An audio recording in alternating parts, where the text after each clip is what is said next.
Welcome to Heroes Rising, hosted by Sifu Rafael, a master instructor, public speaker, and the founder of Speaking Prowess. Known for his expertise in empowering individuals through the art of communication and leadership. Alongside him is co-host Jose Escobar, an acclaimed personal development speaker, 18-time published author, and founder of 2 thriving businesses, including the Connected Leaders Academy. Together, they bring you dynamic conversations with world-class entrepreneurs, industry icons, and visionaries. Heroes Rising is your go-to source for wisdom, motivation, and unstoppable growth. Join us and discover the hero within you. Jose, happy Friday, my friend. How's everything going? Fantastic. How are you today? Exceptional, getting better every day. Wonderful. I'm excited to be here. Happy Friday. Happy Friday. So we have 2 incredible human beings that are going to be joining us, Jennifer and Faisal. So welcome. Happy Friday. Happy Friday. You. Happy Friday to you both, all 3 of you. Yeah. So today we want to talk about creating a space of survival, if you will. What are your thoughts on crafting a life of meaning and mastery because of survival? Thoughts? Well, I think that very first thing, if you're having to be in survival mode, then you don't have any other choice but to craft a life of meaning and mastery. That's going to be your go-to. You're going to think, how am I going to get out of this? And how am I going to get good enough that I don't get into this again? So it's a sad thing, but we're humans. And if we could learn just off of other people's mistakes, then we'd be having flying cars, right now for everybody. But we don't. We have to learn from our own mistakes. And unfortunately, pain is a good motivator. And anytime you look at anyone super successful, it usually is there was some sort of pain that caused them to have to innovate or have to get into, out of survival mode and into something greater that they knew that was their purpose, their divine purpose that God wanted for them. So, yeah. Yeah, I appreciate that. But then how do we go beyond survival? How do we learn to get beyond that? Well, it's just pushing through your comfort zone, right? Not that people talk about comfort zones. I just had a client who I was speaking with who is undergoing having to leave a relationship, right? And so many people would say, well, that's a comfort zone. You have kids, everything else. But it was the most uncomfortable comfort zone where they were very unhappy, but yet they were going to have action. Actions are greater than intentions. And so they wanted more. Your soul is consistently yearning to be in its right place, right? We all have our divine purpose. And it when you're away from your divine purpose. There's something inside of you that's calling for a lot more, right? And so there is a need for growth. So the majority of people, there are some people that are disordered or there's something with it and they don't have that. I'm talking about if you're generally a healthy person, you have a desire for this divine purpose. Like, I want to have meaning. I want my children to do this and this. So you just have to have the actions behind those intentions for that. And then you make a plan and you work that plan. Love it. I would piggyback off of what you're saying here, Jennifer. There's a great book. I looked back here as you were talking earlier because I always like to reference books, right, in terms of what we're talking about. And I just happen to know where most of them happen to be behind me. Man's Search for Meaning. Oh, I can't believe this. I was just thinking that before you showed that. Phenomenal book, Viktor Frankl. I'm not going to take your thought. You can share your thought, Faisal, about this, but I can tell you this came to mind in terms of your attitude and disposition when your back is against a wall and you feel like you have nothing left and you're anxious, upset, frustrated, angry, resentful, sad, and just confused and lost and not knowing, can I get lower than the floor? Right? The answer is no, you're on the rock bottom. So this is a phenomenal book to understand how to handle something like that. But On the other side, I can tell you to get on the other end of that, to get on the other end of unstuck, right? Or should I say when you're stuck, to get on the other end to unstuck. A lot of people tend to look extrinsically on like the exterior of like, where can I find this happiness, this support, this encourager? Where can I find that? And I always say it's an inside job, right? Mm-hmm. So you have to choose to marinate on the right thoughts. You have to know that you have to change the channel in the automatic negative thoughts that come into your mind. You have to understand that if you want to gain something and get somewhere in life, it starts with how you think and what you marinate on, right? Where your focus goes, your energy flows. So you got to ask yourself, what are you thinking? How are you speaking? And that is directly linked to the actions that you take. So I think it's just important to know, if you want to create a life that is in alignment with your goals and your dreams and your vision, that's an inside job. It requires intentionality, and it's a matter of living by design, not by default. Mm-hmm. I was in a stuck place once, and I started following this guy called the Barefoot Doctor, right? And so he's this older guy, and he does Tai Chi and all this really interesting stuff. But he did this mantra, and it was, I'm always in the right place in the right time, doing the right things with the right people, getting the right result. And I wrote it down, and I just would say that to myself. And I went into sales calls differently, and I started showing up differently. I had better conversations in a different way. And just doing that, it's so stupidly small, but just doing that intention made a big difference. I'm doing yoga right now. I get up every morning and I do DDP yoga, which is Diamond Dallas Page. He was a wrestler, right? Great yoga program, though, by the way. Yeah, we're doing a hip one for hip and knees, because my knees. Yes, and you do that. And at the end of the yoga, you do that. And a lot of it is the tiniest movements. And I'm doing it going, and my husband, and he does MMA. He's an expert. Well, he's still a Marine, right? But, not in the Marines right now, but he's doing it with me. And we're like, that is the smallest, most move, but it's with intention, just where you focus, like, just, I'm going to squeeze this area and turn it on and do it. Big results. I'm already seeing it, and I'm like, this actually is working. So yeah, it's interesting that you brought up your husband, who is a veteran, a Marine. Mm-hmm. And because in the armed forces, they don't go for just survival, they go beyond survival, because survival means that you're stuck, you're in it. You're not getting out. You're not getting to capture the flag, if you will. If anybody ever played Capture the Flag, right? You don't have to be in the armed forces to play it a little bit, right? Just to have a little bit of fun. But you still have a challenge that you have to get out of where you are, get out of the muck to get into something better, to do something more, to win that challenge at the moment.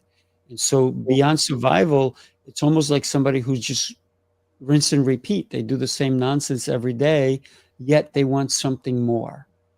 They want, look at that guy driving that car. Look at that girl in that fancy car.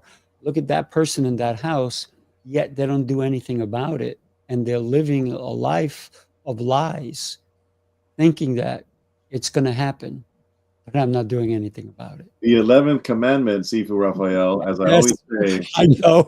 Go for it. Thou shalt not fool thyself, right? And there's too many people that, read their press clippings and think because I have a LLC and a bank, I have a business, right? And I fooled myself for a while. I actually opened up a business account, 2019, and it said, my business name, the LLC entity, and I was like, I walked out of the bank with my back straight, and I was like, oh man, I have a business. I'm an entrepreneur. I'm in business. Yet I had no clients. I put $20 into the account, and it sat there. And eventually, that $20 ended up negative because the fees started like eating up the account, and then the bank ended up trying to shut it down on me. And they're like, "Excuse me, sir, your business is like negative $200, and it's just because of the recurring annual monthly fees, or whatever."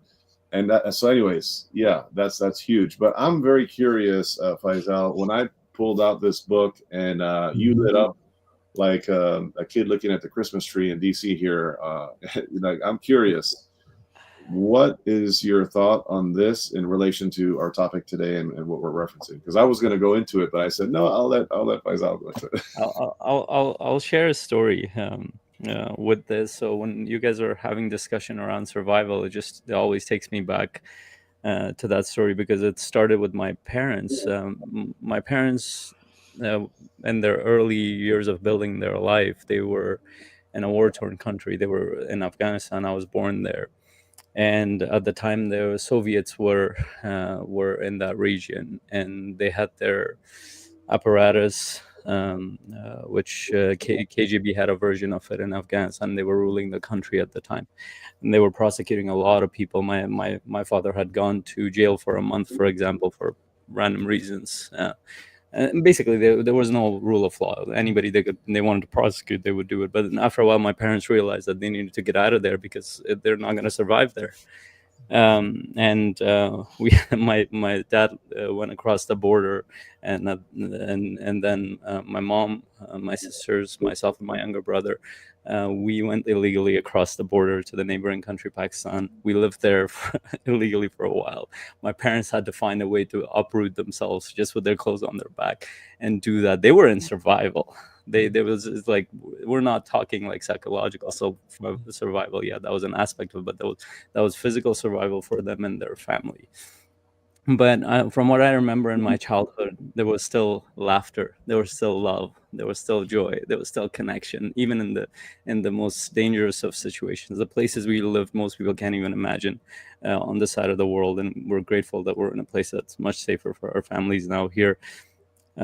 But we had all of that, and as soon as Jennifer was talking about this, I was actually thinking of that book, and then you just brought it up, and because the book is about somebody who had survived Auschwitz, and he wasn't just an ordinary person; he was a psychiatrist, he was a doctor, so he looked at it from a human condition perspective, but also from somebody who is a keen observer of the human condition. And he actually described a similar stand. He's like, a lot of people will not believe it, but we used to have comedy clubs with them. They would joke around, they would share stories, they found love, joy, all kinds of stuff within the life of survival. And fast forward a few years later, when I had come to Canada, and I have a little bit of a different take as to all the great things that you guys are shared, all useful for anybody who wants to listen. What I went through was, I actually felt the survival in my teenage years rather than early, because I was too young to even understand what was going on. But the effects of it showed up when I was in my late teens and early 20s, when we came to Canada, and we're in the safest place, probably one of the safest places on earth. And a lot of stuff started surfacing. I went from being a very obedient, good kid, listened to a lot of things, and then I was quiet, to all of a sudden completely making a 180 towards addictions of all kinds, from alcohol to drugs to all kinds of stuff. My life started breaking apart, and it was at my lowest moment I realized that something was not working. And I didn't know why, I didn't know how. And then that got me to pause and started studying and looking into all kinds of things, from psychology, philosophy, spirituality, anything I could get my hands on. And then that began my 20+ year journey to try to figure out what went wrong in that process. And it didn't start with me, it started with my parents, probably even before that with their parents. And it was a generational challenge that somebody needed to overcome. And part of it happened because I needed to process what had happened. I was getting addicted to things, not because the stuff was addictive, because I had developed an addictive personality, because I felt disconnected. I was still carrying the survival of my parents into a world that didn't require survival. And then I started my journey beyond that. And that started with first processing that, and then started thinking, okay, what do I want to create? What do I want to connect to? What is my faith about? Who am I in this process? And I love what you said about the inside out process. It was an inside out process. It was not an outside in process. And as I started to kind of peel layers, I started to kind of discover my soul in the process. And then I started discovering that, you know what, there's a world beyond survival. There's a world of contribution. There's a world of service. It had to start with my family. It's like, what kind of family do I want to build? Do I want it to be based on survival? I did not want to create that. As much as I had learned so much from my parents, so many things, but they lived most of their life in survival. They had to. I didn't want to build a family based on survival, not thinking that everything is about surviving. So, but it gave me a lot of lessons. And the two major lessons that I have carried on from those times is when they were uprooting their life 2-3 times, figuring out what they needed to do, they had two things. They had each other, their family, they had their faith. And I said, if I have those two things, I can figure out the rest of this stuff. And now I travel around the world with my kids. We're not in survival. We're just having fun, doing things, building businesses. Whatever we're doing is we carry that. But with that, we also have the intention is that we need to grow beyond survival. And what that looks like is we need to know ourselves beyond the ego of survival. How do we contribute? How do we serve? How do we build ourselves up to strengthen our family, our community? And that also goes to my clients. That also goes to the people that I interact with. Wherever I go, I need to share something that gets them beyond that survival, to tap into a part of them that can grow beyond that. And that requires real intention. And then the action, like Jennifer mentioned, then the action needs to set in, that you need to model that for the people around you. So that book really, as I had read that book, I realized, you know what?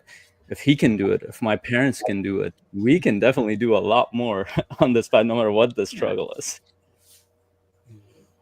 Boy, that is such a powerful story. But now I know why we're on together, Faisal. Like, we both had we had very challenging teen years. I was very different. I grew up, you'd think I had a silver spoon in my mouth when I was young. I mean, we were solidly middle to lower middle class, but still solid, nice family. And then I became homeless as a teen all by myself, and I went to college homeless. And when you were talking about that, how you have to later on process it, even though you're out of it, to get through it, to understand what happens.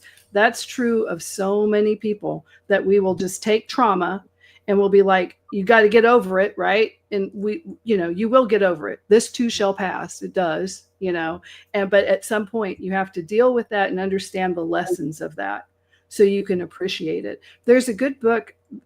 I don't have the big shelf behind me, so I can pull the book like Jose has. But he probably has its tribe. It's about tribes. And it talks about, you have that. I knew he had that. This is it. Yes. Okay. So in this book, Seth talks about war, right? And people talking about going through, having gone through war and developing tribe, and how some people later on will say, you know what, that was the hardest time of our life, but it was the best time of our life.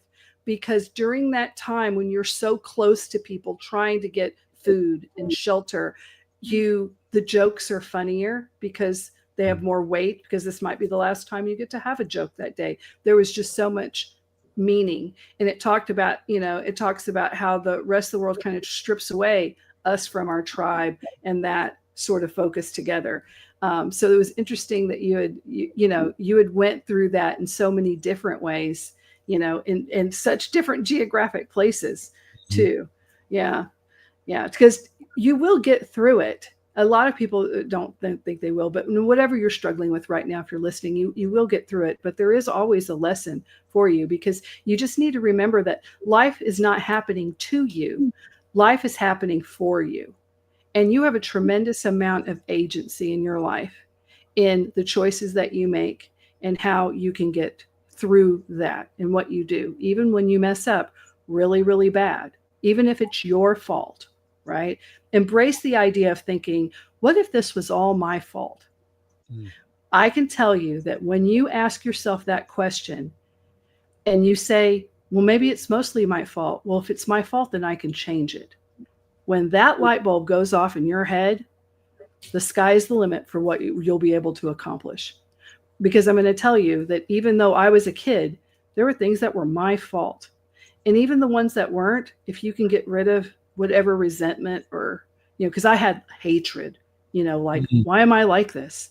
I was really pissed off, being homeless, being pregnant. I was pregnant and homeless. So I'd made a bad decision, and that was my decision. I might've been a kid, but I remember I was told, another lady this, I was 16, and I was in Fort Lauderdale.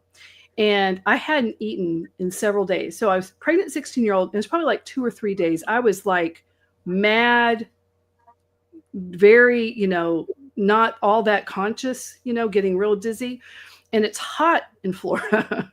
And they have a hotel called the Hojo, Howard Johnson's. And usually they have a little diner in the front of that.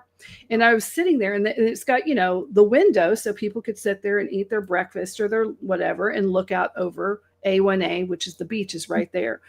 And I was so angry at all the people in there. I didn't know these people, but I hated them. I hated their guts that they could sit there and eat. And there was this one big table, and it was a family, and there was so much food that was left over. And they got up, and I just sat there, and I thought, F them. And I walked in, and I sat down. I started eating their leftovers. And it got very quiet. Here's this pregnant, dirty girl eating leftovers. But I was hungry. And that was not the only table I sat at. And I was very quiet. I didn't say a word. But I mean, I'm pretty sure people could feel the menace off of me and the chip on my shoulder because I was that pissed. And finally, the waitress came over, and she handled me like literally crumpled bills. And she goes, my manager's going to yell at me, but you're going to have to leave. And I grabbed the money from her. And I mean, I must have looked at her like she was Satan. And I said, I was just hungry. And then I got out and I left. And I walked a couple of blocks, and then I broke down crying. Because why did I do that? She's just a waitress. Now, here I am homeless, but I'm judging her because she's a waitress. So I still had, something inside, like, she's just a waitress. But it was crazy. And I didn't want to be that person. And I didn't want to be this angry, bitter person. I got sick of myself. Like, what a jerk to yell at her and take her money. And that money allowed me to go and rent a nightly little no-tell motel. I was able to take a shower. I was able to wash my clothes in the sink. And that enabled me to have clean clothes. And I went out and I was like, I got to get a job. I had been interviewing, and then after a while, my clothes were dirty. I couldn't go in, and I wasn't stupid. I knew that I wasn't good. They're not going to hire me. And I was able to get a job, all because that one waitress did that. And, you have to get over yourself if you have anger and resentment, because that's just going to be the rock that drags you down into deeper into whatever gutter you're at.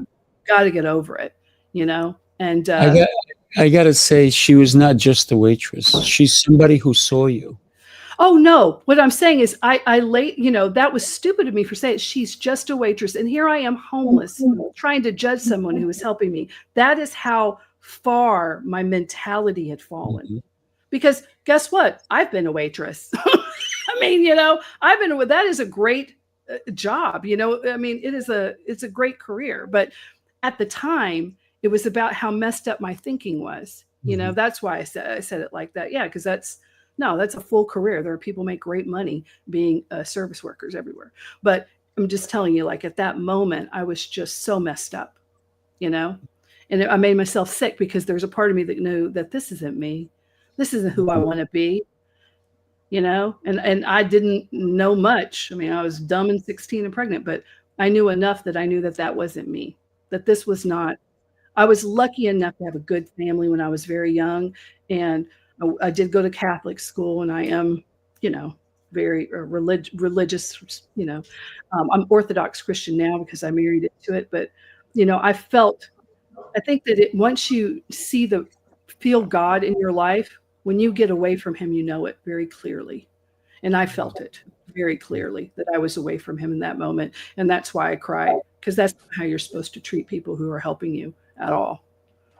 So that was. I believe both you and Faisal have definitely shared survival or the idea of survival, but you both have crafted a life of meaning, and including in your own mastery, what you've done with that survival, what you went through, what your family went through, Faisal.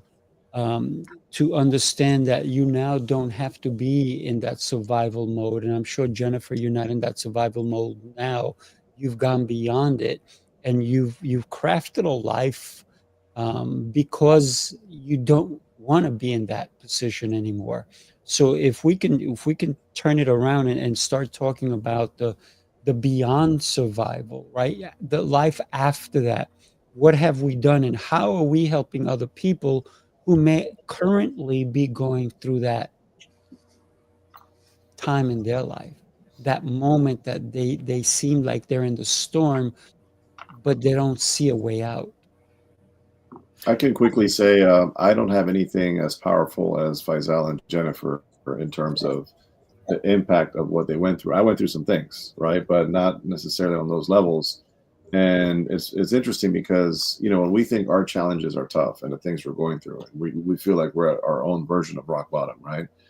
And a lot of times when we think like we've had it all, it could actually get worse, right? It could be worse, right? So, and then you want to trade your position with somebody else. I wish I had that life over there. And then you trade, and then you say, actually, I want my life back, right? I'm pretty sure I don't want that. I actually want what I had. I'd rather take that, you know? So it becomes this thing to where you just don't know what people are going through, and until they open up to you and tell you. And I remember in an era where I was lost, I was never addicted to drugs, but I definitely made some dumb mistakes around partying and alcohol, right? In my teens and then going into my 20s. And I made a lot of mistakes. And I remember there was this mentor of mine. I used to work at an animal hospital. He knows his name out there. I'm not going to publicly go down that road, but we were friends, we were buddies, and we got really close. And he was like a mentor to me, like almost like an older brother kind of thing. And he had to fire me one day. It got to the point where he had to fire me, and he was like teary-eyed, basically about to break down in tears because he had to let me go because I had already violated the rules for like the 8th or 10th time, where I was like either no showing or showing up late or reeking of alcohol because I partied all night the night before and stuff like that. And he just had to do it. It was above his decision. The person above him said, we got to do this. This is unfortunately, and he's tried to save my butt multiple times. And I ended up, you know, shocked because in my mind, I was like, they're not going to get rid of me. And look how close we are, you know? And I always said, I'll get better. And I had every intention to improve and be better. And then one day he let me go. And I go in the parking lot, I'm in my car, and I'm in there for like 2 hours, like completely confused, not sure what I'm going to do. My parents had it up to here with certain things that I was doing. And I was kind of like, you know, a little lost and frustrated. So he came out to the car and he highlighted some verses in the Bible, right? And he told me, I want you to keep this, and I want you to marinate on it. No, he had his own Bible. He scanned them. He scanned some pages in the Bible and highlighted certain scriptures. And then he gave it to me, right? He said, I want you to pray on this and marinate on this. And I want you to know that this decision was beyond me. And it was unfortunately very uncomfortable, but you put me in this position. And I didn't want to do it, but I had to. And in life, sometimes you're going to have to make executive decisions, and you're going to look back and understand in the future. In hindsight, you're going to kind of look back and see what happened. And if you were in a situation, you would have to do the same thing. This is life. And the advice that he gave me, he said, you know what? I want you to know one thing. It's very important for you to understand this. And you might not receive it right now, but as your maturity increases and you grow older and you have kids and things like that, you're going to understand this concept. And he said, when you put yourself in a position where you lose certain things or certain people or a lot or everything, and you lose a lot of freedom and things or your health, whatever, and you look back, he said, because you put yourself in that situation, he's like, you are where you are right now in your life because you choose to be there.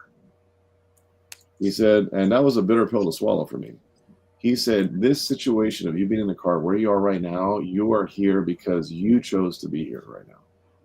It wasn't because of anything else except you. This is an extreme ownership moment, right? You need to understand that you put yourself here.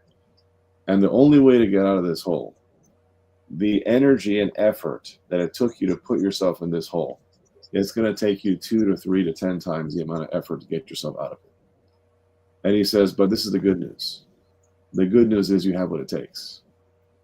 The good news is that the ability to get yourself from here to there, and there is where you want to be and where you should be and what you're capable of. You have the ability to do that right now. You can start literally today. Leave this parking lot and go figure it out and put a plan together and execute it and pray like it, depends on God, and act like it depends on you, and just go out and do the thing. And if you need support, I got your back and I'll be here for you and all that kind of stuff. But he said, don't make excuses. Don't blame other people. Look internally, fix what's going on inside, and then the outside of what you want in life will show up. And these are some of the ideas that he said to me. And he's like, and trust me, and the whole thing that I always say about elevators, I got from him. He said, to get back to where you were before this happened and to go beyond is going to be you recapturing momentum in your life. Because once you lose momentum and you try to regain it, it's like going up an escalator backwards underwater. All right? It's like going up an escalator backwards underwater to regain momentum once it's lost. But the good news, and again, rejoice in this, is that you have the ability to regain it. And you have the ability to craft the life that you want. So go do it. And then I left that parking lot. That conversation I will never forget. What a mentor to be able to tell you that. I mean, if they say that, that's an angel. That was a private angel to be able to come in there, because he could have just said you're gone. He could have, but that.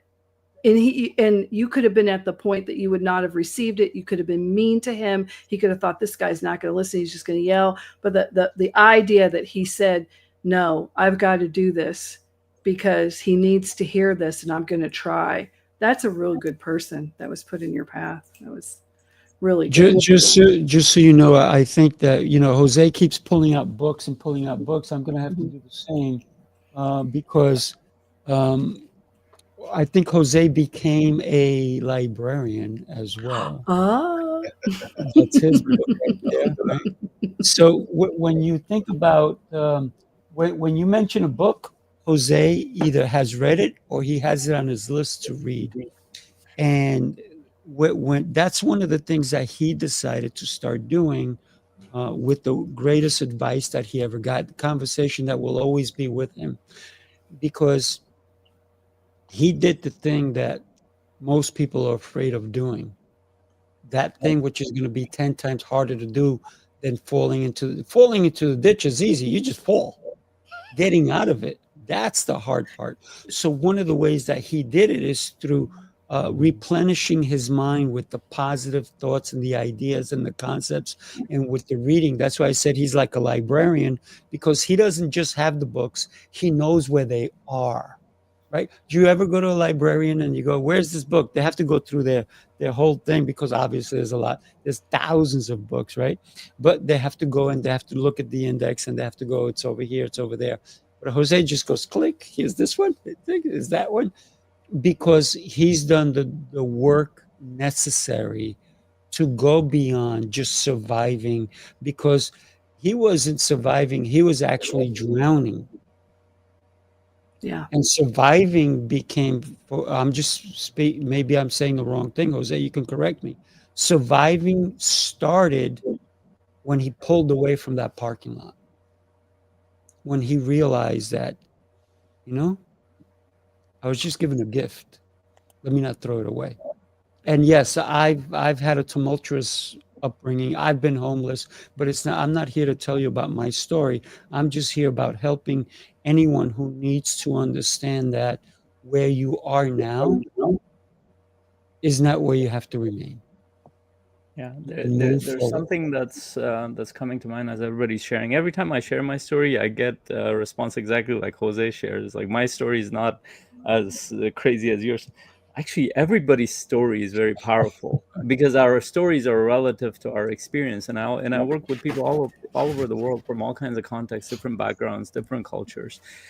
What they don't realize is the impact of their own story. And this is one of the things that I help my clients do. And that was the journey that took me out of survival. And it started with this, I don't know which philosopher was it. I don't remember, but it stuck with me, that if you really want to find your purpose, find your contrast. And he went in detail and said that is like, if you really want to find what you're here to do, figure out what you struggled with in your life. And I would bet every person here has struggled with some dominant theme that allowed them to go beyond survival into contribution and service. And then I started kind of going back to my story of what actually happened in there. And I started connecting the dots. And the more I connected the dots, the more I realized how little I knew about my own stories, how little I knew about my own journey. And in the process, you don't just remember the thing, you have to process each step of it, because a lot, like Jennifer said, I was hateful, resentful. I was so many things towards my own story, but each one of them gave me lessons that was gold, that could have carried me forward. So whenever I meet people, I'm like, you need to figure out two things. You need to figure out your own story, and you need to figure out your vision for life. Your vision is going to take you towards growth. Your story is going to help you get grounded into what matters to you. And so somebody who's sitting there listening, like, I don't have these stories, I'm just struggling, I'm just thinking about these things, and I want to do something. Like, no, you have a story. Go deeper into it, figure out how to make sense of your path, process some of the things that you're doing, and then you will start to naturally develop a vision, and you can amplify that. And through that story, what will come out is something important that you can serve people with. For me, it was my story of addiction. I struggled a lot to try to get myself out, to the point of I was becoming suicidal. Most people around me didn't know that. I remember just a few years ago, I think a couple of years ago, one of my sisters watched me on a podcast or listened to an excerpt of a video on my page, and she starts messaging me. She's like, "Are you okay?" I'm like, at least the story worked. Like, what do you mean? She's like, "I heard you were addicted, you were suicidal, this and that." They didn't know any of this stuff. I look like a functional alcoholic to everybody. I went through my journey struggle alone a lot of times, and then I had to share it afterwards with them that, you know what, I was really struggling. And there's so many people, a lot like Jose said, you don't know what they're going through. They're struggling with things that to other people might seem nothing, but to them it was a struggle. My struggles helped me build the path towards growth, because now I get to serve people with the things that I struggled with. And then beyond that, started learning a lot in the process too, to figure out what can we do differently? What can I do differently for myself, for my kids, for my family? How can I build on what I was given, but also start growing? And that's my responsibility as a leader in my home, in my community, in my business, with my team, with anybody that I come across. And it all starts with your own story. Make sense of it. Most people have no idea what their story is about. It's like they have an amnesia. By the way, this is also true for us as a species. This is why we say we always repeat history, because nobody knows history. Your story is your history. We don't know our collective history, and we don't know our personal histories. So we keep repeating the same mistakes over and over and over again, instead of kind of transforming that beyond that. So if you're somebody who's listening to this, you have a story, no matter how minute and small it looks like, that story will transform you and your family, your community, and start paying closer attention to that. Rather and figuring out, why are you resentful towards the things? Why do you have hatred? Why do you have disconnection? Why do you have all these things? Why don't you have gratitude there? Find the gratitude, find the lessons, and you have more gold than anybody here could ever share with you. Yeah, I would like to say that the story, sometimes when you really dig with clients, that I know you do, it's sometimes not even their real story. It's the BS story they tell themselves as to justify why they're stuck.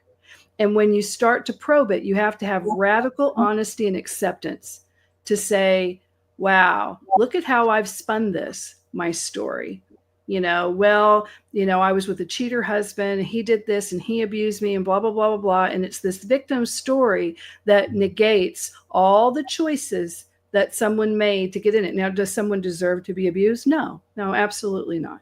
I'm not taking that away from anyone, right? You don't deserve that, but yet we can make the choices, right? And speaking of a good book about choices, there was one that really resonated with me, that helped me get to where I'm at and help a lot of people. And it was this, it's not even a book. It's more like a pamphlet. It's like the easiest read. And it's called Who Moved My Cheese by, I think, Spencer. Oh, God, I can't remember his last name. But anyway, it's Who Moved My Cheese. But in it, it asks, yeah, I know, yeah, right. Jose's like, I know he's got it. And in it, they ask the question, because there has a decision needs to be made, and they want to do it, but yet they're very afraid, right? And they don't want to go because this could happen or this could happen. And we see this in business. We see this in relationships. So I would definitely challenge anyone listening to ask yourself, well, what would I do if I weren't afraid? That is the most, yes, that is the most transformative question you can ask yourself. And I asked myself, and as soon as I said that, I asked myself that, and I started jumping off of hills. I started leaping off of cliffs that, yes, this is the best one. Yes. Who Moved My Cheese? I'm going to tell you, that is a great book because it really talks about how to get through very challenging times, how to go from happiness to when things aren't that happy and how to move forward, because you're going to fail. Failure is inevitable, but we want to be able to fail forward. Right. And so if you never take any risks, there are calculated risks that you're going to have to take. And you always have to say, am I comfortable? Because there's nothing wrong with comfort. There's nothing wrong by being in a comfort zone if you're truly comfortable, right? Nobody's telling you, well, go make yourself uncomfortable, or you're not a grind set, no. But if there's something goes, yeah, I'm really not comfortable, I'm not happy here. I'm just, what are you? Say it. I'm afraid. Okay. Never let fear make your decisions in life.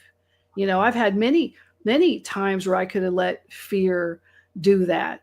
And sometimes anger is a good one. Like I was at a job and it was me and a bunch of people. It was a steel company. Now I was very young. So I was in my early 20s, right? And I had gotten a job. I'd gotten out of, being homeless and all that. And I graduated from college. And I was at the steel company and the boss was terrible. I mean, he would punch holes in walls. I mean, he was a psychopath, right? But back then you heard about that a lot more. I'm going to tell you, work life used to be real crazy because you could smoke and drink at work. So I'm not a spring chicken. I was when people were smoking and every office had alcohol in it and people would drink at work. Okay. It was a very different world. And he had another like 20, I was 26 and he must have been 23, but it was his son. Well, he fired everybody but me and the son. And then he went to India to go buy forgings, left us with a shop full of people and hardly any of them spoke English. And we were going to run the company who's going to give us thousands of dollars worth of a bonus. We busted our butt. I had to learn accounting. I had to learn a system called ACPAC. That's before Peachtree, when you still had like the green and white CRT. Anyway, it was this mess. And so I just had to get through it. I just had to learn it and do it. And then he came back and you know what our big bonus was? It wasn't the thousands of dollars we were promised by keeping this afloat. Oh, and by the way, we broke every sales record because I did the inside sales and he worked with the shop and we did it. We just got real motivated. When you're very young, money is very motivating, right? He gave us little cards with our name on it and a title change. We both quit right on the spot. Rage. Sometimes your rage can get you to make the fear decisions. So and then now you have a new thing. So I did rage out and I quit, but it was the best thing I ever did. It started me on the path to be a crisis intervention person for businesses, because then I learned so many skills running this company that my next positions, I leveled up in the career that I was on for that. But I could have gotten angry and stifled all that. And not that the rage overrid my fear, but still, had I let fear do my decision, I would have taken that and swallowed it. And it would have been the worst thing I could have ever done. Mm-hmm. So you have to sometimes, whatever emotion you need to get out of the situation that is not honoring you and your divine purpose, because we all have one. We all have a very deep divine purpose, and you have a divine responsibility to live that out in whatever you do. So if you're an entrepreneur, and I only work with service-based business owners, right? So all of them have something. That's why they created their business. But no matter what it is, that is your purpose. And it's important that you do it to the best of your ability, because that's what you're here for, right? So never let fear stop you from doing your purpose. And it can be anything. And I think COVID, as bad of a time as that was and it was bad for me. I closed 2 businesses during COVID. I didn't think I'd make it through that, but I did. Somebody's fun. And, but we learned something. We learned the resilience of people when something that's out of their total control. So it's a government, right? Like you can't The government went crazy, right? Closed people. People didn't have a job because of the government. They couldn't go to work. They couldn't do that. And you know what they did? They created their own economy. And what did they do it on? A mobile app called TikTok. Yeah. There are people who said, I gotta tell you, I know that you're very excited about everything that you're talking about. But we're gonna just take a quick second to take a look at some of the commercials that we do have to play. Take a look.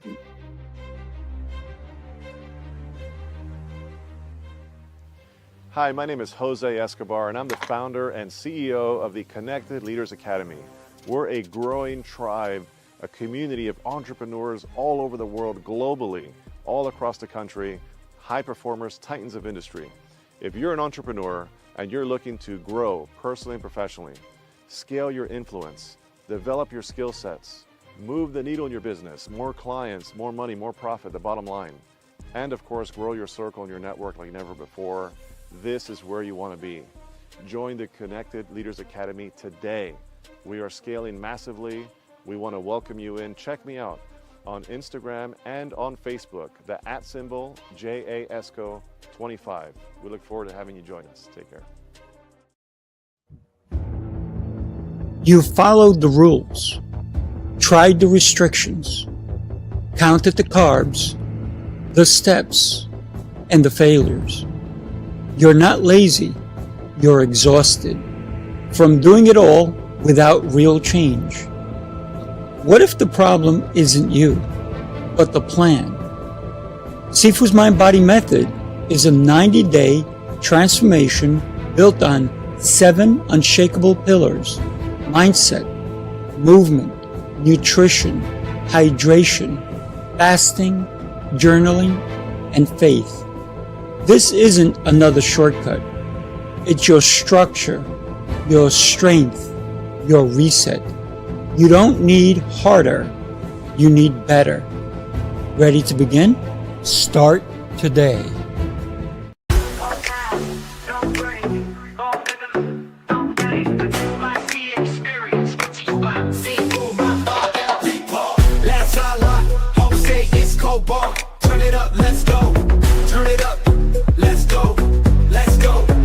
Time to wait, bass too loud and the vibe too great. Let's go, full on fire.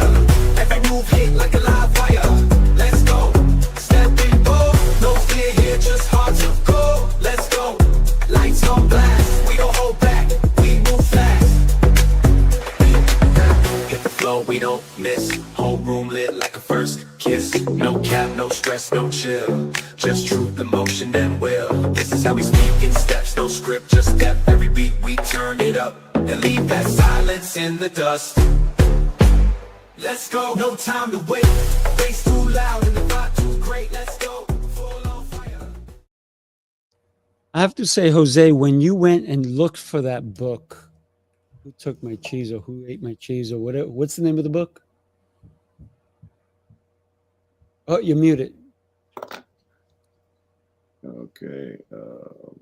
You're not muted anymore. Who Moved My Cheese? Who Moved My Cheese?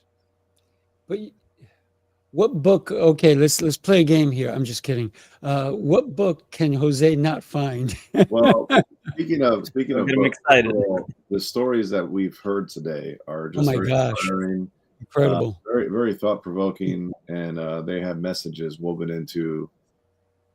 You already gave messages to your stories that you were shared multiple stories, but there's like messages off of the messages, right? Like the trunk of the tree and then the branches, right? So it's really, we could do a whole meditation or a seminar or a masterclass on today alone. But to reference the book that I pulled, and I pulled it not just to show you that I know where it is in my office, which there's over 3,000 books here, but I pulled it because there's something powerful in here that I wanted to share that kind of relates to what we're talking about. You mentioned fear, right? And this is one of my favorite things in this book. It says, what you are afraid of is never as bad as what you imagine. The fear you let build up in your mind is worse than the situation that actually exists, right? So again, mindset is where it starts and where it could end if you're not careful. So, and then there's a little statement here. It says, it is safer to search in the maze than remain in a cheeseless situation. Oh my gosh. I'll say that again That's for those in right? It says it is safer to search in the maze than remain in a cheeseless situation. And too many people are like, oh my gosh, what if I get lost? What if I trip and I hit my head on something? What if I can't get out or I starve of, I mean, it's better than not having cheese, right? And dying of starvation. So one other quick thing I want to say, there's this other book that I read on a daily basis. This is one of my daily reads. It's called The Daily Stoic, by Ryan Holiday. It's all about Stoicism and Marcus Aurelius, Seneca, all those philosophers. This is actually, if anybody's interested, I encourage you to get this version. You can get it from Ryan Holiday's website, thedailystoic.com. And this is the leather-bound gold page edition, right? So it's a really cool, like, beautiful edition that I got. I still mark it up because that's just who I am. But anyways, it's like a collector's edition, right? So I say that to say there is a great paradox which kind of speaks to this whole Marcus Aurelius piece that it's in a different book. And the paradox of, you know what, I want to avoid pain, yet pain is good. Right? So, and let me clarify here by reading a little piece that is in this book here. It says, a wise man does nothing unwillingly. Marcus Aurelius taught us he has a deep understanding that the experience we are offered is the necessary kindling for his continued development. He welcomes the difficulty. There is still pain, but he doesn't suffer. When you welcome the challenges and the difficulty and you embrace discomfort in areas of your life that are not, it's, you stay uncomfortable. I mean, that's how we grow. That's how we get better. So, and it's like we're constantly trying to avoid the pain, but sometimes there is the other side of the coin, right? It doesn't matter how flat you make a pancake, it still has two sides. And the other side of that is sometimes pain could be a good thing if it's self-inflicted for the right reasons, right? So there's the other side of that. So it's a nice discussion piece, but yeah, those are my 2 cents based on what I heard. And it also connects to the story I was referring to. Most people have a lot of pain in their stories, but they haven't felt it. One of the things that I do in my groups and one-on-ones, I actually get people to slow down and feel what they need to feel because they've pushed it down. But they have gold in that pain. As soon as they start to feel it, they realize that they have the capacity to feel that pain. And then they're willing to take on bigger challenges. It was Tony Robbins that said that if you don't have any pain or challenges, you better get on your knees and ask for some challenges because you don't know what life is about if you don't. And that's, to me, it speaks a lot. I'm constantly seeking challenges because I understand, by understanding my own story, that I felt my pain. For the longest time, I ran away from it. But I understand that it transforms you. It changes you in ways that you can't imagine, as long as you're open to the transformation, not necessarily attached to the pain as an identity. I think no pain, no gain, right? That's the old saying. This is why we lift weights. This is why we move, I think, on a daily basis. When we played that video of Sifu's mind-body method, one of them is movement, right? Without movement, you have nothing. And movement is moving away from the pain. Sometimes we're moving towards the pain when we go and lift weights, because that breaking of the fibers of the muscles is going to build. So you need to break in order to build. So this is why you can't build on something unless you demolish it first. And when we think about structure, when we think about foundations, they have to withstand so much in order to survive. And we don't know what it is until we've gone through it. That's very true. Cents. I would say my 2 cents is pain is just pain. And every mother who's had a child will tell you that, yeah, it's painful, but look at what you get in return. You know, some of the most beautiful things in life come through having pain. And if you can, and many women will say, I didn't know I was that strong. I didn't realize I could be that strong. And their husbands will see it happen. I didn't man, my wife is a strong woman. So yeah, pain is just pain, and you'll get through it. And then you're always greater. in the end, for the most part. My mom is 12 times strong. I could never be as strong as her. I'm the 10th one that caused her some pain, right? Number 10 of those 12.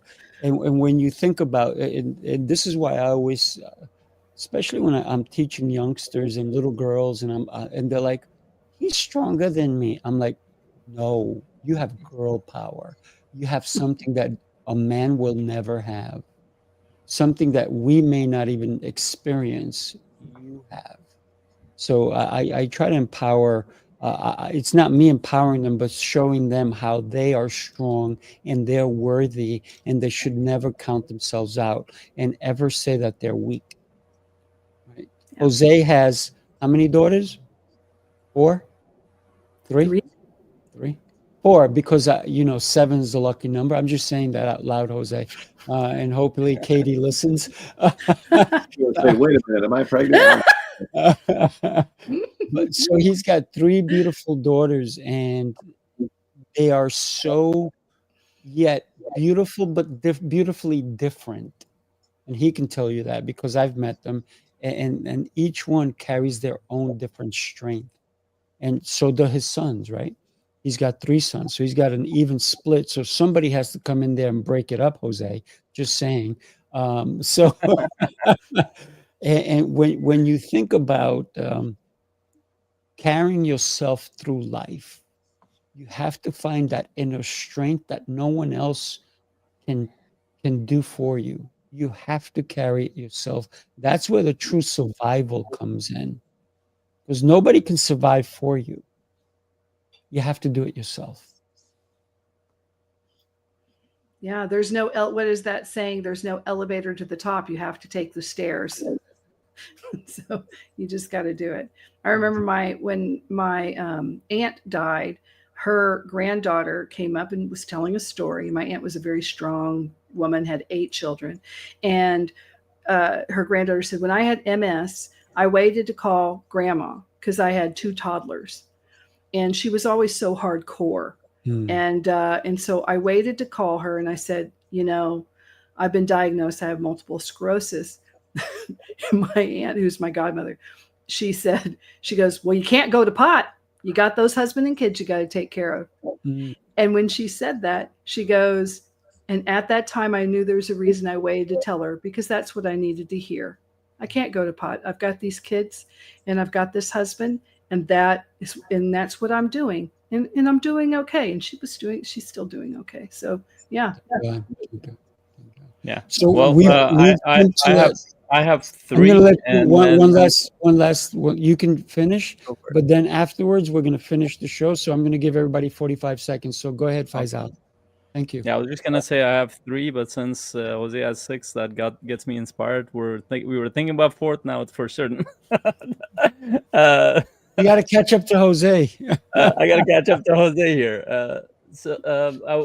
I would say if you're looking to figure out what you're here to do, you're here for a purpose. I don't say that lightly, because I struggled that for a long time. And every person who is interested, who sees that they're here for a reason and they need to do more, they need to serve more, they need to show up better, they need to grow. There's a way to figure that out, and that's an exploration process. Like Jose mentioned, that's an inside process. And if you want to be guided in that process, let me know. Reach out to me, because once you figure that out, all the other pieces start to come together. Whether it's a business you're building, a family you're building, a community you're building, an organization you're building, all of it comes together. But that exploration can be painful for some people, and I've had guides on my path that helped me do that, and that's what pushed me towards this path, because it completely changed my life. So if you're looking to find your purpose, your vision, and start to build a path forward that you would be proud of, and also leave a legacy that matters, then definitely reach out to me. Awesome. Definitely reach out to Faisal. He is an incredible human being, and this is his 2nd show today with me. He was on my previous show. He was we're gonna have to set a record next time. We'll have to go for 3 in a row. He was on my previous show, Speaking Prowess. So thank you for that, and definitely reach out to him. You can take out your phone and click on that QR code. That's his information, and his website is going across. Jennifer, you're up, my friend.